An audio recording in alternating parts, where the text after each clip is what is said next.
Alrighty, here we go. Battle City action, and Mako Tsunami going up against Rex Raptor in this one.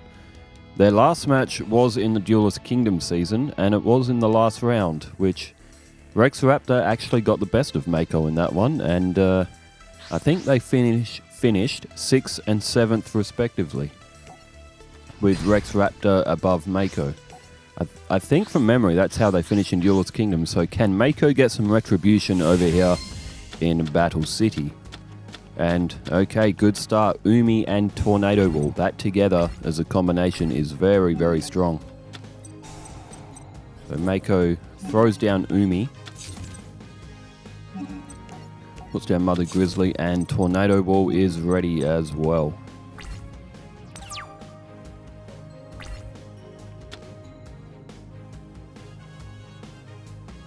Okay, turn change to Raptor, who's played Mystical Space Typhoon and has gone for that face down. Now, that face down is Tornado Wall, unfortunately for Raptor.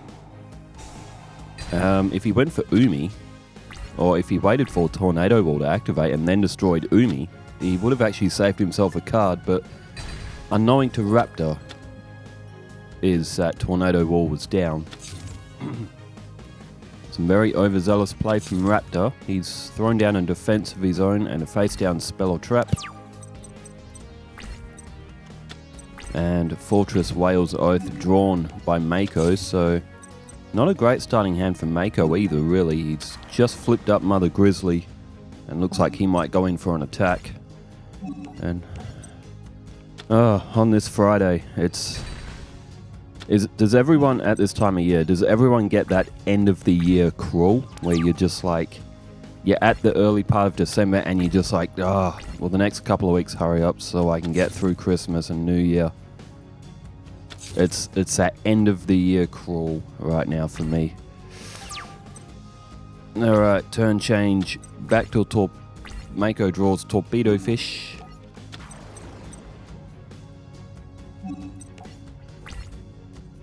And Mother Grizzly in for the attack again. Looks like Rex Raptor has not drawn good cards in terms of his monsters, but he will need something quick, otherwise he's going to get beaten by Mako's throwaways.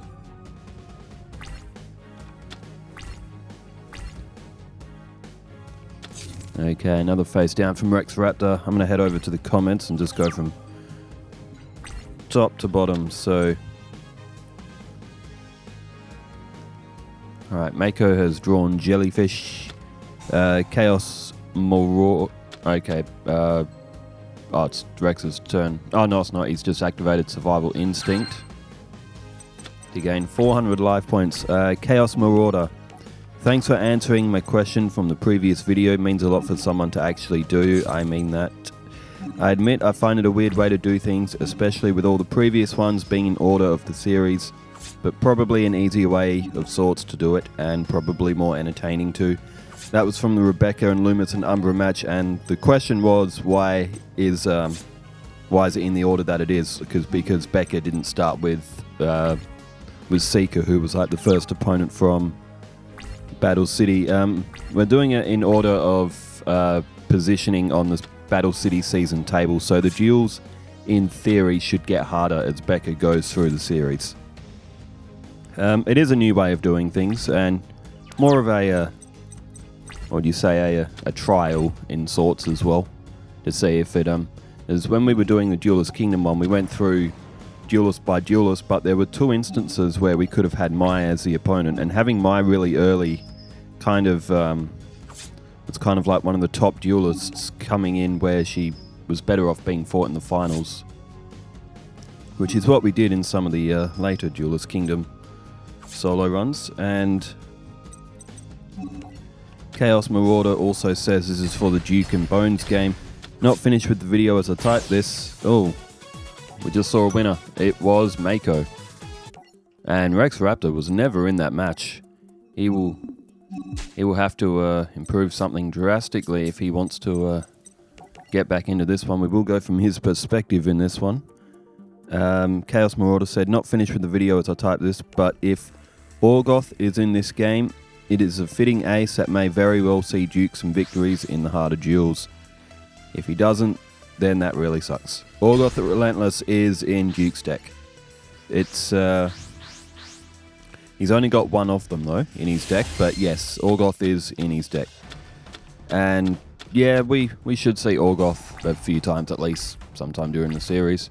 Orgoth is a really broken card. He is super strong because he'll have a dice roll effect and will power himself up. Alright, so what's Mako started off with here? A defense and a face down spell or trap. And, ooh, Umirika from Mako. I mean, it's not Lumeria, the Forgotten City. Even Legendary Ocean, but there's no Lumeria, but maybe we'll get there.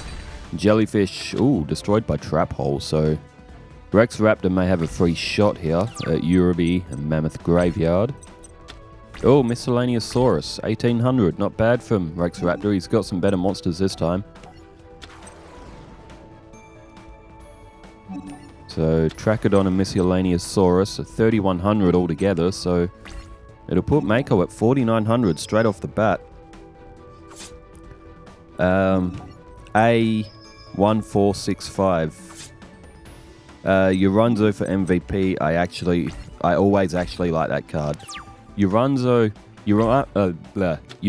reminds me of the Mimics from Final Fantasy games, as the card description is like a monster that hides in treasure chests ready to attack the unwary bandit. That was my first reaction when I first tried to open a Mimic treasure chest in Final Fantasy games and got attacked.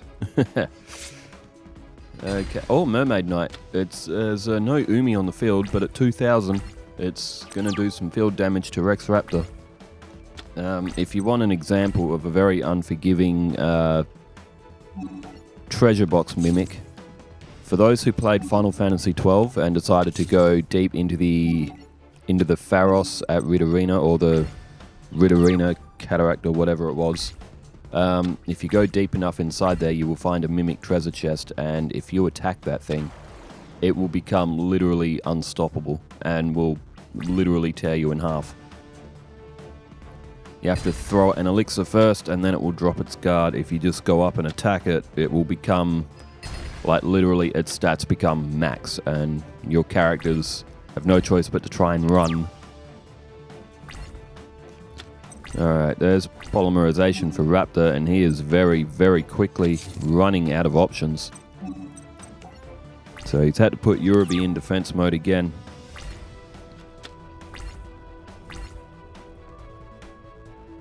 And Umirika, oh, Legendary Ocean. It's a great card. It's treated as Umi. Lowers Mako's attacks a little bit, but I don't think it will matter. It also reduces his levels by 1 in his hand, and the Legendary Fisherman can come straight to the field, and at 2350, this one's going to be over very, very quickly, I do believe. Moon Wolfie says that Dice Jar is definitely something. It can benefit or hurt the user on chance, kind of like Time Wizard. Urunzo was definitely the MVP of that much. I wonder how many more duels Duke can win, since Mokuba and Bones are two of the weakest. I figured Duke would win those, but his deck is heavily reliant on the chance, or is it luck, of a dice roll. Yeah, Duke's deck is, it really is something. It's going to be very fun to watch. I'll admit that. It's going to be very fun to watch. As, speaking of fun to watch, we are watching Rex Raptor get absolutely obliterated here. Legendary. Oh, there it is. It's my card, Lumeria, the Forgotten City. The most grandest field card, the best looking field card so far of the ones that I've seen. It's a beautiful city, half underwater, half above water. So majestic. Oh, Amphibian Beast. And that in itself, got rid of Starboy, which lowers the whole field, but at 2600, I don't think it's going to matter. And Mermaid Knight can attack twice now as well.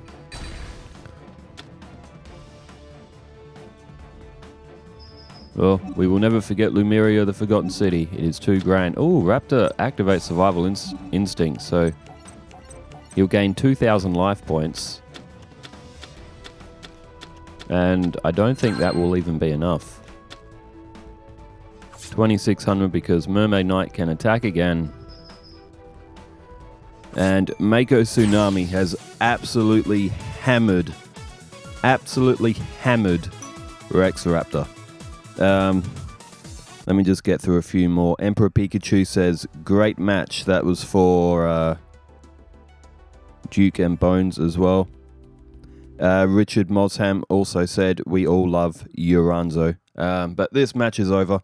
We're going to get into Duke Devlin's match. Coming up next, who is he against? I am not 100% sure. There's also a Becca match later on as well. I do believe Rebecca is probably up against Marek. She is. She is up against Marek because Marek's deck sucks. Alright, Duelist Kingdom.